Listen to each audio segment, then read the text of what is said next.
Hi team, it's Fitz Koehler and welcome to the Fitzness Show. I am super excited today because I just got back from Tampa for the Publix Gasparilla Distance Classic and it was flipping awesome. It was so fantastic. And for those of you who know what a major race weekend is like, you get it. It was that good. It was very, very good. So I'm going to tell you all about Gasparilla, and I think you're going to get a kick out of some of the fun stuff I have to share. But before I do that, I just want to let you know what else is coming up this week on Thursday. Well, Thursday and Friday, I have two fantastic interviews. Thursday will be with Brian Goodell, the founder of Bib Boards. And if you're unfamiliar, Bib Boards are the little clip-on bib holders that allow you to keep your race bib in place without tearing your shirt or stabbing yourself with a safety pin. So he's an innovator in our industry who actually came up with a product that was needed, wanted, and is very successful. And he also is an elite athlete who's been from sport to sport and has a lot of fun stuff to share. He even did some fitness modeling. I'm excited to talk about that because I tell you what, I do not like posing for pictures. But apparently he does, and he made a little bit of a living off that. So that's cool. And then on Friday, we have American record holder in the marathon, Dina Castor. And she's an extraordinary athlete, one of the top female runners of all time in our country. And she's also an author and a wonderful presenter and a very decent human being. I love Dina. I get to see her at various events across the country, and she's always a delight.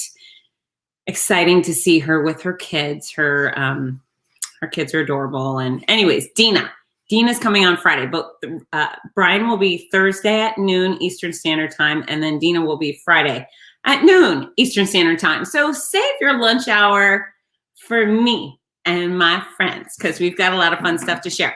And then at the end of the show, I'm going to share some upcoming race news, most importantly, my races. That's really what we're talking about is my races. So top 15 best parts about the Publix Gasparilla Distance Classic. And here's the deal. It's very hard to narrow things down because everything was so darn good.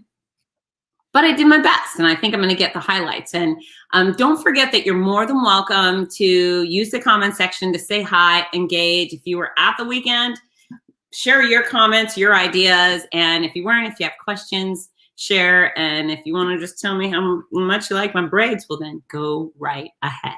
Okay, so the top 15, I'm going to go reverse order. Number 15, first of all, the fact that it existed was incredible. And so if you've known about Race Drama, like 1 billion races have been canceled since March of 2020, which stuck a dagger through the heart of people like me who work in the industry. And it's kind of our whole world besides our family. The running industry, the event industry is a very big deal. Gasparilla was in threat of being fully canceled this year, like many others. Most races, when they couldn't get their permits to move forward with their event as usual, they just pulled the plug and said, okay, it's virtual. We're going to ship you your medal and your shirt. Go run in your neighborhood. I get it. I'm not throwing any stones, but it's not a good time. It's not anything compared to what a real race is like. Well, Susan Harmeling, race director, genius, because she said, hey, can we do virtual on property? And so we had almost everything actually we had far more than what most races have. And here's the deal. A small version of Gasparilla would be a dream come true for most race directors in the country. To have what we had this weekend would be the epitome of their success. That's how good Gasparilla normally is, and that's how good it still was this weekend. So what they did is we had official start line structure, finish line structure, the chutes, the course was marked and blocked off for runners, so nobody could drive along our course. For at least 4 miles of Bayshore Boulevard. And that meant anyone doing the 5K, 8K, 15K, or half marathon could come on our course, run safely, run together, and have a really good time like a normal race. The thing we were missing was a mass start. So I didn't have 10,000 people in front of me at one point for the start line, Instead, it was a little more come and go than that, but that was fun too. That's on my list of highlights, so we'll get there. But the fact that this race weekend existed, extraordinary. And if you were someone who heard the message and we said, hey, it's virtual, but come, we will be here for you. We are closing down the roads. We are putting out water, blah, blah, blah. And if you missed it, shame on you. You blew it big time, big, big, big. It's hard to describe. You know, when Julia Roberts walks into that store in Beverly Hills and she's got her, I don't know, her John, I guess, I don't know, Richard Gere's credit card. And then the people shoo her away and they're like, no, thanks, we're too good for you. And then she comes back later with all the shopping bags and said, you blew it big time, big time. Well, if you missed this weekend and you were like, it's not good enough for me, shame on you for having a hybrid event. You blew it. Okay. So I'm not going to rub it in anymore, but you blew it. It was awesome. So the fact that it existed, I'm calling it a hybrid event. So I don't know, it wasn't all the way normal, but it certainly wasn't virtual for the majority of us. It was amazing. So yay, that's number 15. Number 14, I'm going directly to the team of people who put on the event, starting from the race director, Susan Harmeling, down the chain. Every last one of her people were an absolute delight to work with. They were hard workers. They were organized.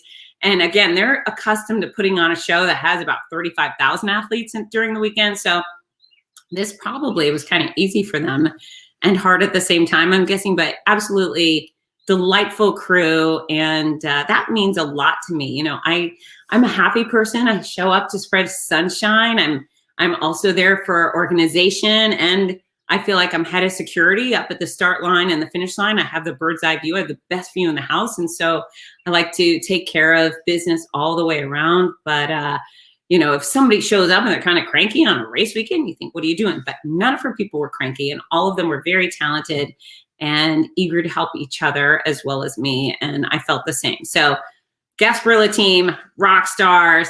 All right, number 13, the Expo. Oh, so great to be able to go to a place where vendors show up to sell things to runners and fitness fanatics. And I am both a runner and a fitness fanatic, as well as everybody else who showed up there. So there were running stores, Fitzness was there, St. Pete Running Co. We had some sort of CBD product booth. There were snacks. Everybody likes going to get snacks at the Expo, right? There was Ronzoni and I think it's Mahati rice, and there were Celsius beverages and Rise, the cold coffee beverages. There was a lot of really good stuff, and I enjoyed checking it out, spending some money, and I also, knowing what the race industry's been through, knowing what these vendors have been going through, it was really nice to see so many of them out and able to do some business, earn a living. And I know that was refreshing for them as well. But the Expo was really good. And it's funny because the Expo, it was decent. It was a good size. Again, what some races would kill to have is, you know, a Gasparilla, like, oh, this was small. But apparently Expo weekend at Gasparilla is a monster. There are like trillions of vendors trying to get in, and, you know, billions of dollars being spent. I don't know, a lot. But it was great. It was good for all of us.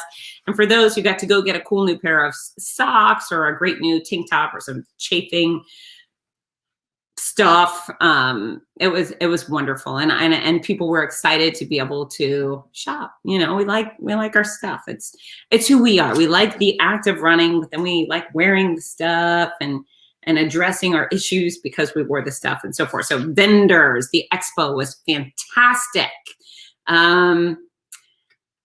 Well, 11, this is the other one. Being in Tampa, Florida. That was an awesome part of race weekend. So, you know, there's a bunch of wonderful places around the world, indeed, but Tampa, Florida is absolutely beautiful. Florida itself is open for business. Tampa is open for business. So any year, Tampa's a great place, right? This year, where you could show up and taste a little bit of freedom, Floridian freedom, it was delightful. And everything is located so closely together. So I stayed in the Embassy Suites. It's one of our host hotels directly across from the convention center, Tampa Convention Center, which has which is where the Expo is housed, where you pick up your race bibs and your shirts and so forth. So location. It's really nice to go to one of these big events and just be able to get up at 4 a.m. and walk across the street. And as you know, race weekends often have very early morning without having to deal with the parking and stuff. Even locals will choose to stay at a host hotel because of convenience. But this was the epitome of convenience because there were several hotels, boom, right there with the convention center. The convention center, boom, right next to the start and finish line. So accessibility couldn't have been better.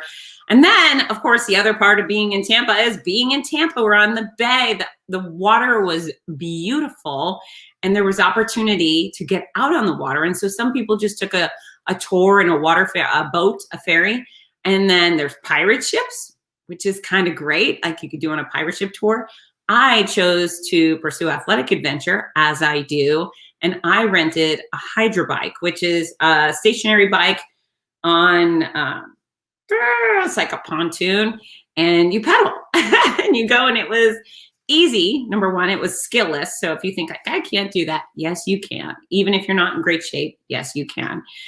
It took a little bit of effort, not too much effort. I could have pushed it a little harder, but I was out for a tour on a windy day on the water, and it was fantastic. So that's what I chose to do. It was $30, and for an hour, I got to cruise around on this cool hydro bike. But they also had canoes, stand-up paddle boards, mini speedboats, which a lot of people were taking advantage of. There were jet skis, just a wonderful experience. And I spent time on the water, and that's what I want you to do. When you go to these races, you got to get outside. You got to find out what's available to me here. You know, a month ago, I was hiking canyons in Arizona and Las Vegas. This weekend, out on the water, as you do when you're in Florida. So the location could not have been better.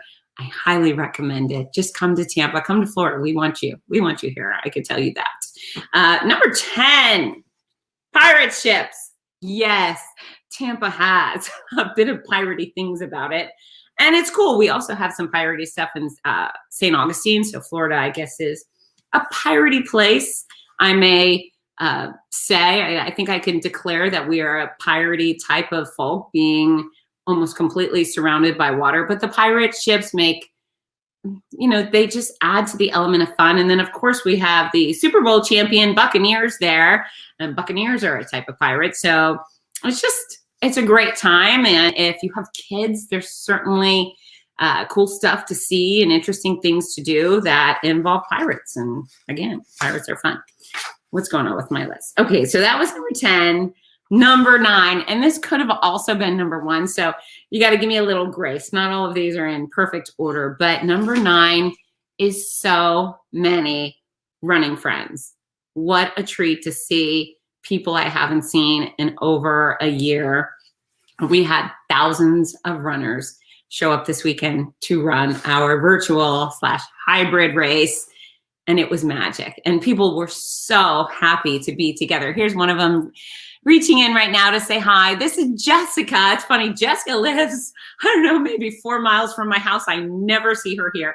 But I got to see her at the races, and she came impeccably dressed in her pirate gear, which was very appreciated. And she ran with her husband, Richard, and they had fun.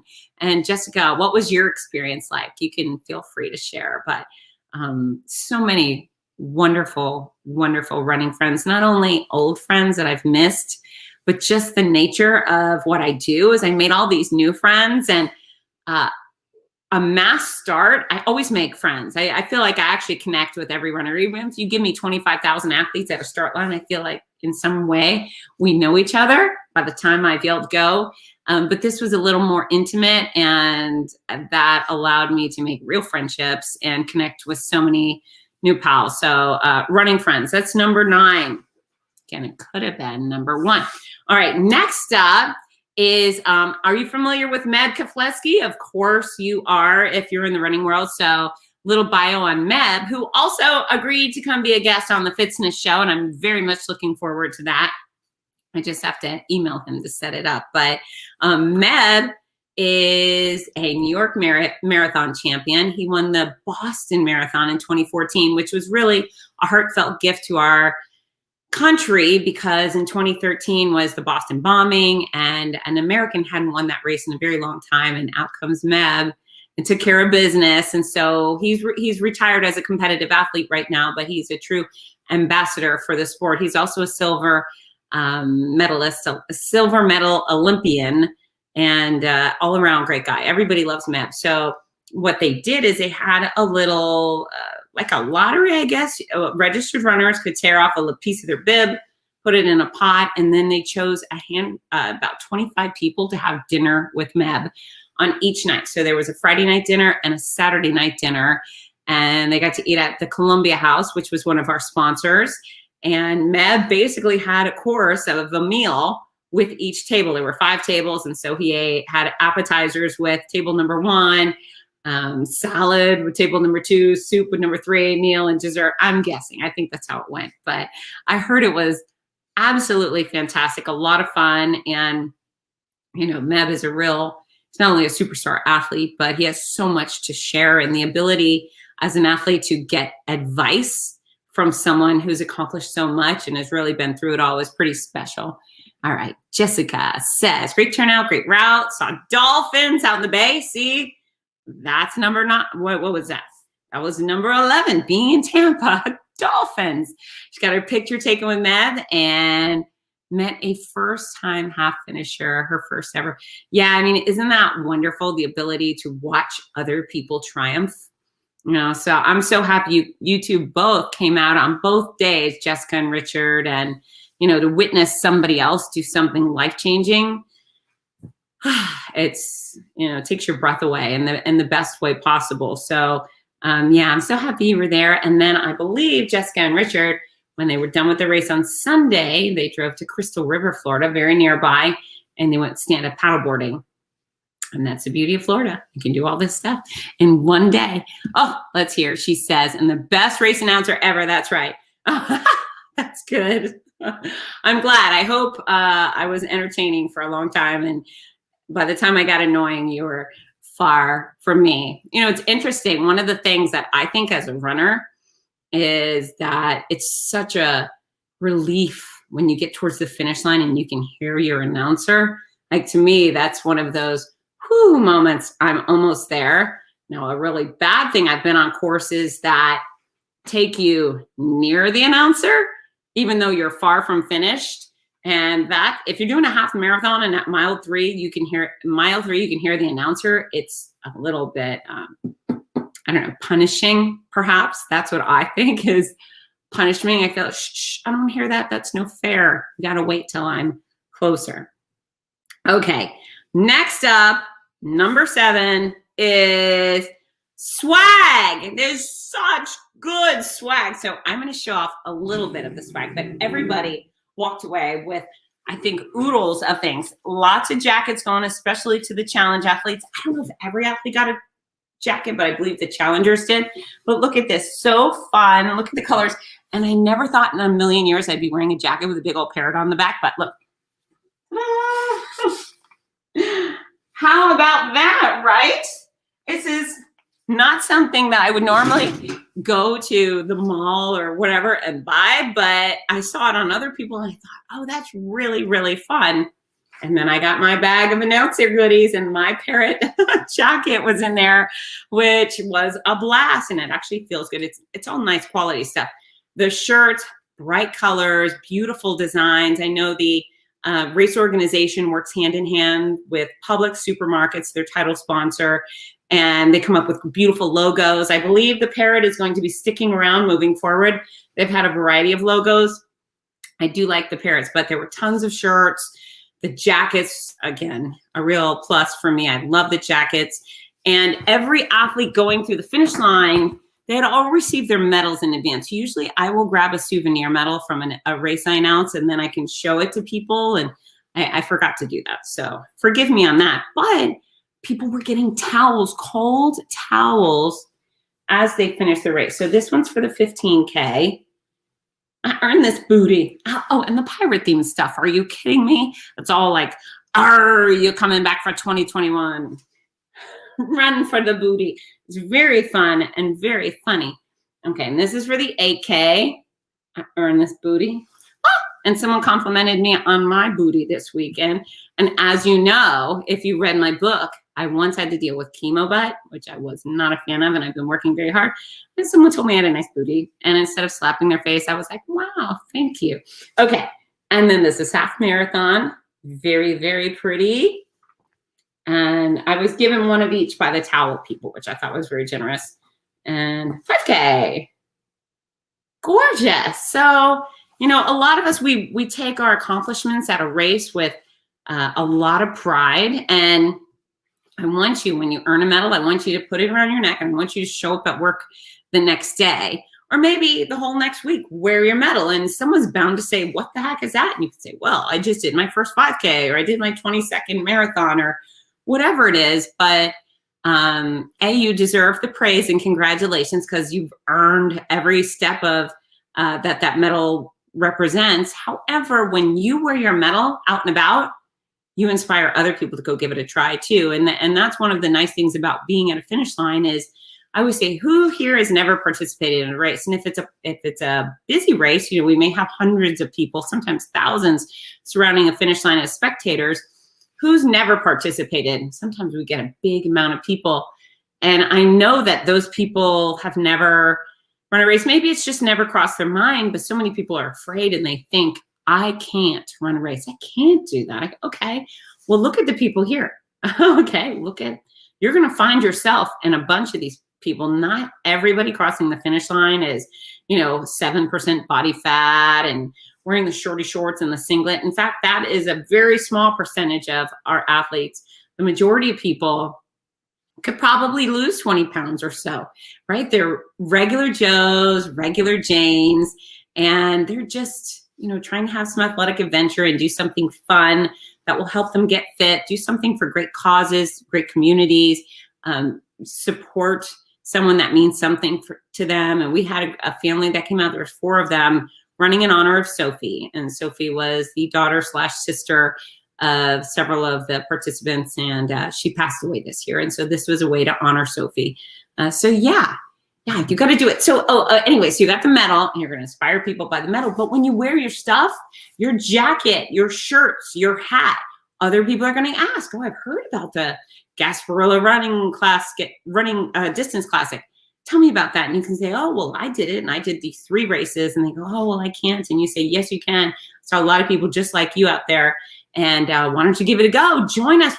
You can run with us. You can drive with us, stay in our hotel room, whatever it takes. But when you wear your gear, trust me, other people notice.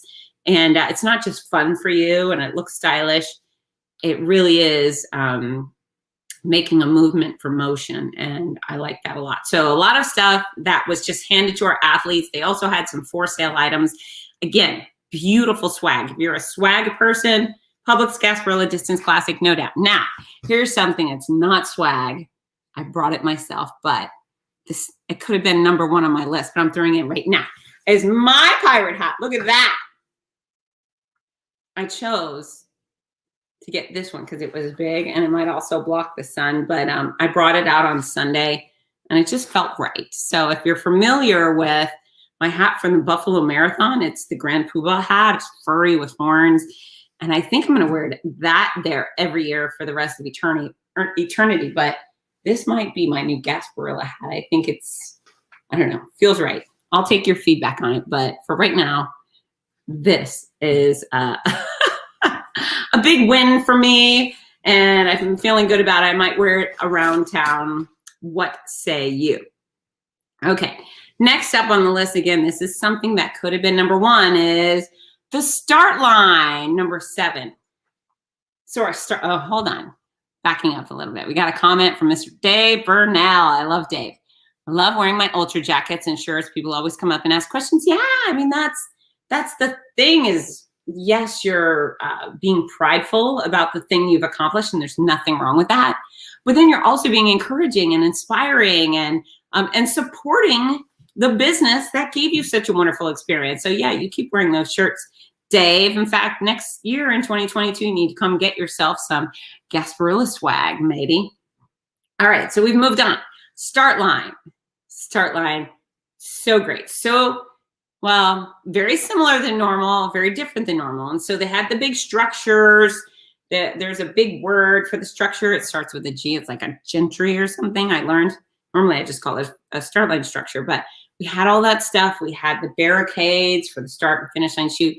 But because we were virtual, people could show up at their leisure and use our course at any time between 5 a.m. and 11:45 a.m. So what happened was the first morning at about 5 a.m., our first 4 athletes came up and they were wearing bibs. Oh, and this is a big thing. They had our athletes' names written quite clearly on the race bibs. So where I didn't have the computer because we weren't doing chip timing, I was able to say this is John and Jose and Marcus and Shannon.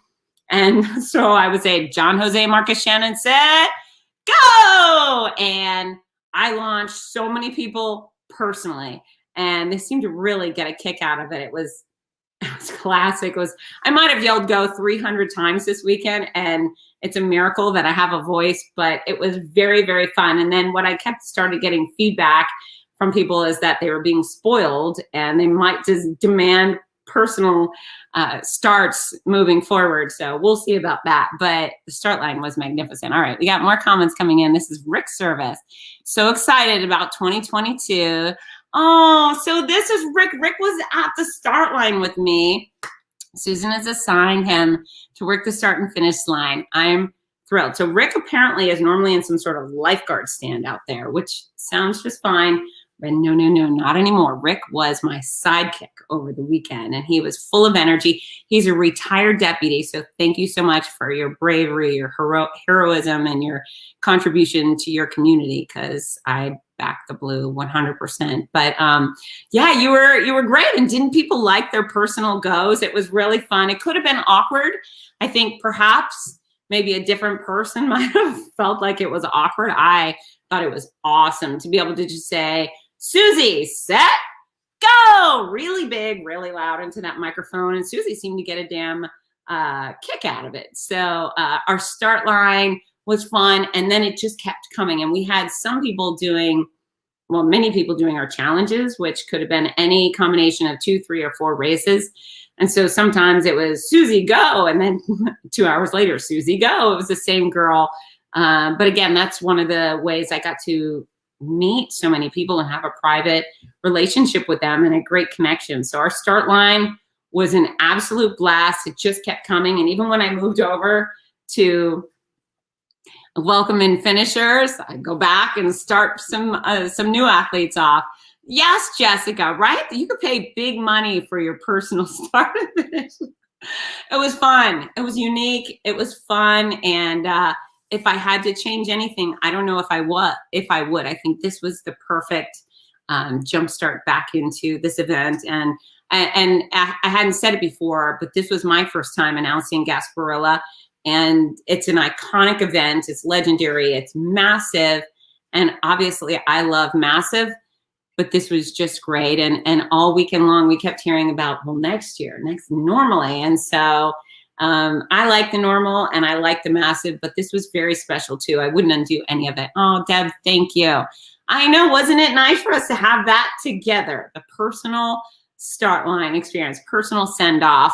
And as many of you know, when you go do virtual races, Rudy Novotny and I, we will record personal goes for y'all on our cell phones. So if you're going to do something special, we'll send you your own personal start just to support you in any way we can as you go do your thing. But hopefully we'll have less virtual races moving forward, because it's been proven time and time again, getting outdoors, getting active, being fit is healthy and is beneficial for society. So we don't have to deliberate too much over that anymore. But yeah, Devin, it was so nice to get to see you. So thank you. Thank you very much. Okay, so the start line, epic, epic, epic. And here was another highlight, number 6. Again, no particular order. We had a proposal. In fact, we had 2 proposals, but one of them was highly orchestrated. And I'm going to bring this couple on the Fitzness Show very soon. I've reached out. Rebecca,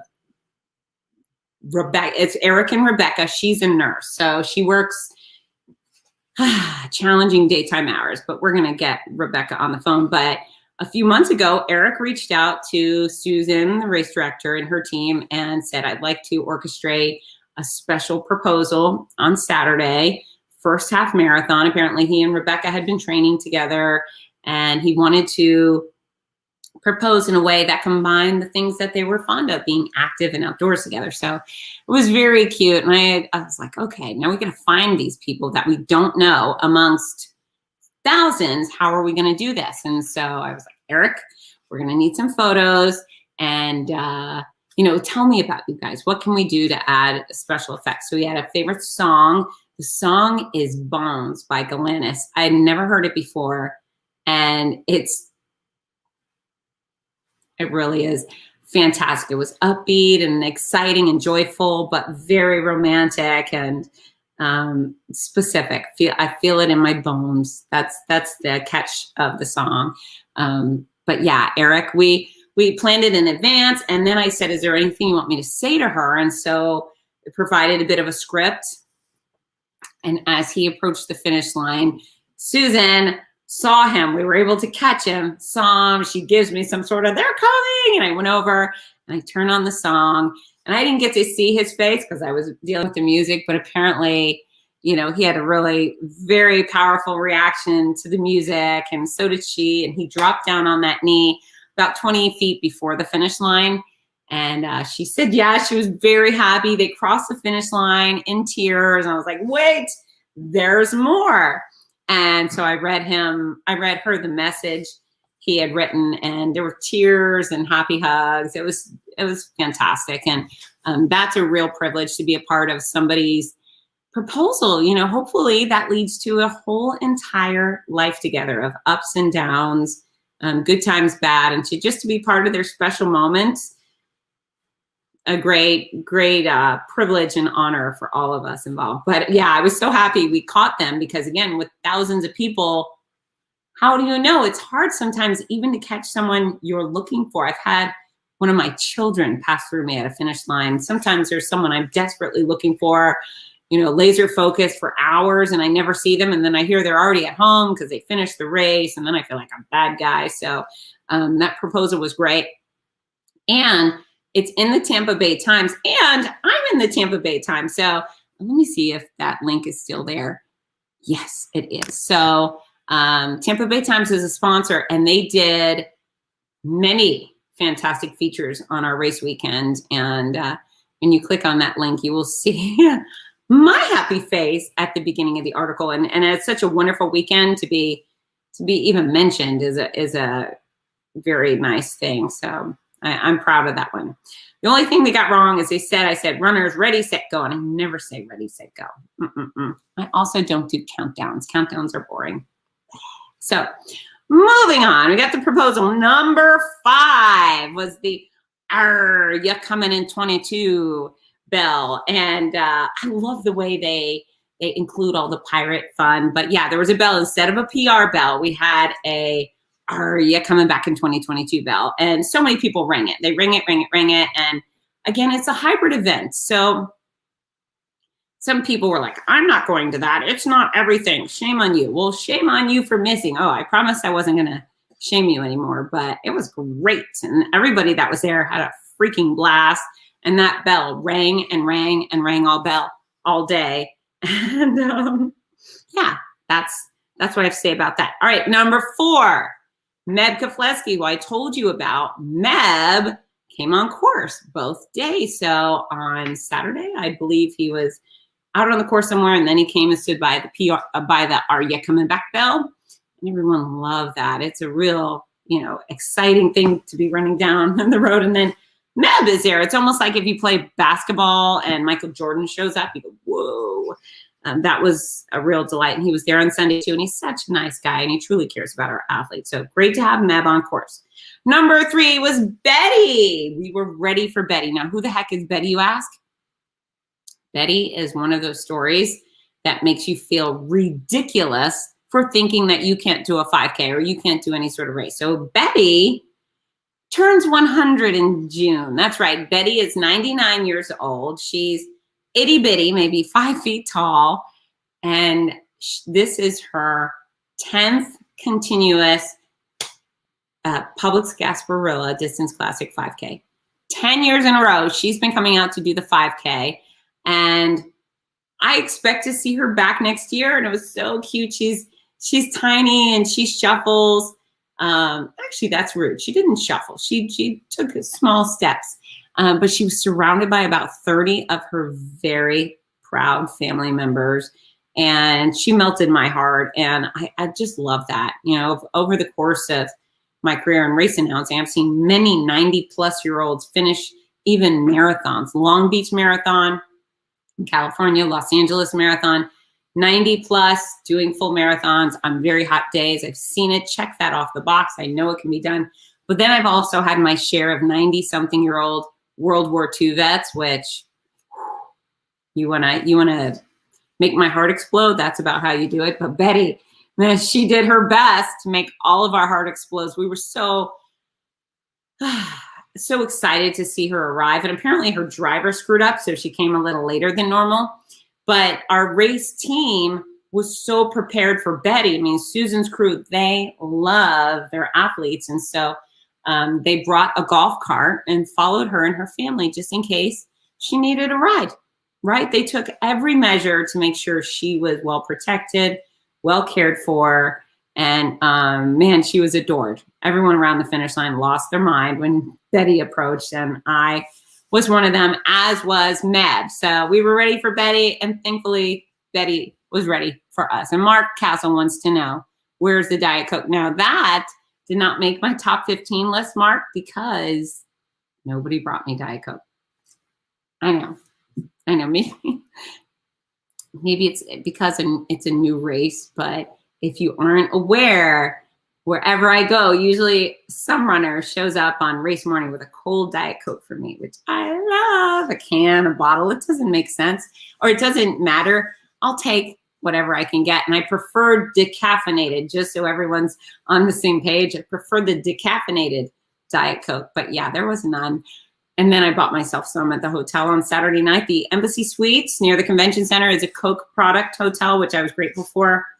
They were a wonderful hotel, very cozy, comfy, big rooms. But I would have loved a very cold Diet Coke on Saturday, which I did not have. It was frozen. No, it wasn't frozen. It was non-existent. So Mark, why weren't you there? That's it. Like, why weren't you there, Mark? You live 2 hours away. Now you got some explaining to do. Okay, that was number 3, was Betty. Number 2, second best thing from the Gasparilla Distance Classic weekend. The finish line. Another thing that could have been my very top answer. The finish line was so much flipping fun. We had a great time. And here's the deal. When you have a race with 20,000 people or 10,000 people, finish line is busy, busy, busy. And I think it's very easy to keep the energy high. Now, I see some large races with very boring finish lines because they haven't figured out how to create fun. But what I can tell you is traditionally, it's far easier to create excitement and energy in a mass crowd. And that is because people feel more comfortable when they're a little more hidden. So if I were to stand up in front of a group of 100 people and try to get them rowdy, they might not be comfortable with that because they're exposed, right? When there's 100 people around, you can see everybody, what they're doing, and people feel a little weird. When there's 17,000 and I say, how are we doing? People lose their freaking minds because they feel well hidden. They're masked by each other. And if I ask them all to jump, all of them jump. I mean, it's really easy in a big crowd, less easy in a small crowd. And so again, the race weekend we had was something many race directors would kill for as far as numbers go. But my music kicks, you know what, it kicks hiney, kicks booty, and it's perfect for the races. And then, of course, there's me. But that's not all we need. We need more people involved in the fun and highly engaged. And my finish line crew was the best I could ask for. They were in such good spirits. And even if there was just one person coming down the finish line, Rick, for example, was out there like a kook. He did such a wonderful job. Rick Service, welcoming people and cheering them on. And he didn't have any shame with his behavior. He just went full force in support of the athletes. And so did Jeff, and so did Kyra, and so did Cheryl. There was a whole group of people. Our photographer, Mercy, she took a lot of great photos. I can't wait to see them. But she also was totally willing to go bend over backwards to pour some loving on these athletes. And what happens is when you come through a finish line and all these people are going crazy for you, you feel comfortable going a little crazy back, right? You're more willing to put your hands up in the air and pump your fist and say, yay me, or celebrate that PR, whatever it is. Our runners were welcomed in properly, and almost all of them were completely celebratory. Not only on race number 1, but when they crossed the finish line for race number 4, they had the type of atmosphere that encouraged them and welcomed them to be silly, and they were. And it was just a great time. And I often find myself dancing alone in the middle of these finish lines. There's no shame over here.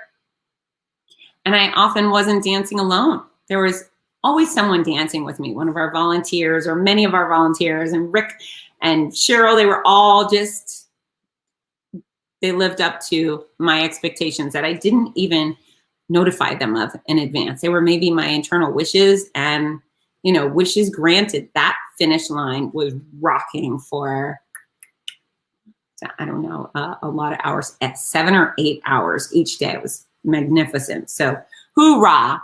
And then the number one best thing about Gasparilla this year, as just for me, I can say, is that coming in during this hybrid year where things were not normal, the vision for and the possibilities for 2022 have broken my brain. I am so flipping excited. And yes, I've been hired to come back, which I'm thrilled about.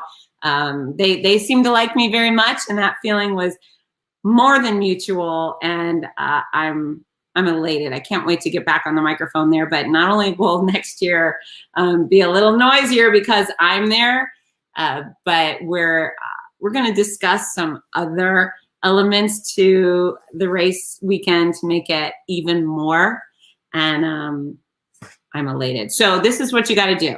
You got to register right now, because I believe it's June 1st when registration opens up. This one's going to sell out. It is going to sell out early, my friends, and we are going to give those athletes what they're paying for. It's already got all the elements there. We've got the swag, we've got the location, we've got the team, we've got some happy noise, we've got all of those interesting stories coming out. And 2022 is going to be mind-blowing. I won't be surprised if both Jack Sparrow and Tom Brady head over to our start and finish line and say, hey, how do I get involved with this? Because it was that good. So hooray for me and Gasparilla. Hooray for this parrot on the back of my, I want you to see the whole thing. The parrot, the hat. It was fun. It was fantastic. And we've got that proposal story coming soon. We're going to do a live interview with Eric and Rebecca, newly engaged. Meb will be on the show. And I'm going to be talking about Gasparilla 22 quite a bit moving forward, because that's an event that I can't wait to be a part of. Okay, so top 15 list complete, but I do have a couple of more things to remind you of. On Thursday at noon, once again, I have Brian Goodell, the founder of Bib Boards, elite athlete, fitness model, and he'll be on this show Thursday at noon Eastern Standard Time. On Friday, I have American female record holder, Dina Castor, incredible runner. She's an Olympian. She's an author, and she's a fantastic presenter. I like her a lot. I consider her a friend, and I'm looking forward to having Dina on the show Friday. Dina is going to be with me and our team at the USATF National Women's 6K Championship in Ohio on July 17th. So you should join us there. That's women6k.com. If you use discount code Fitzness, you will save something or other on each registration. I don't know if it's $10 or 10%. It's hard to keep all those numbers in my head, but womens6k.com, July 17th in Ohio. Discount code Fitzness. I would love for you to join us. Women only on the course. We want men surrounding the course and taking part in our Finish Line Festival or the rest of the weekend because we like guys. This one's just for the ladies though. And yes, it's the championship. So we're going to have a bunch of elite speedster women there, but then we also have 1,000 more spots for girls like me who run but don't run fast. Okay. November 6th and 7th, I expect you to be with me at the OC Half Marathon and 5K weekend in Orange County, California. It's a big, beautiful event. It's the first event I ever announced as a race announcer, very near and dear to my heart, and it's the perfect California beach party. So November 6th and 7th, my discount code for that one is Team Noisy. Team, Noisy. Use it and save, and you can save money on the 5K, the half, the challenge, and the virtual. And then the soonest event is the Buffalo Marathon weekend. We do have some marathon and half marathon bibs available right now. They are charity bibs only. So you can come and run and do something wonderful for some people in need. Kaleida Hospital's cardiac unit, I believe. So give that a look-see if you're trying to qualify for Boston and you want a course that's flat and fast. This one will do you right. And Rudy and I will be there at the start and finish line, which obviously is worth coming across country, across the world for. And what else? I have a few more races that I'm adding to the schedule and I'm very, very excited about. I'm not going to tell you about them until I get it in ink because that's how I roll. But yeah, race calendar is filling up and I am thrilled. So thanks to everyone, all my new Gasparilla friends, all my old friends who joined me at Gasparilla. It was an absolute blast. If you couldn't tell, I love what I do. And the reason I love what I do is because I love the people that I'm working with and for. And it's very special to be back in the saddle. Yeehaw! And we're in the captain's hat. So that's it for today. I hope you guys have awesome workout today. Watch what you put in your mouth. Every step matters. Most bites matter. And do better and be better. Get to work, everyone. Love you. Bye.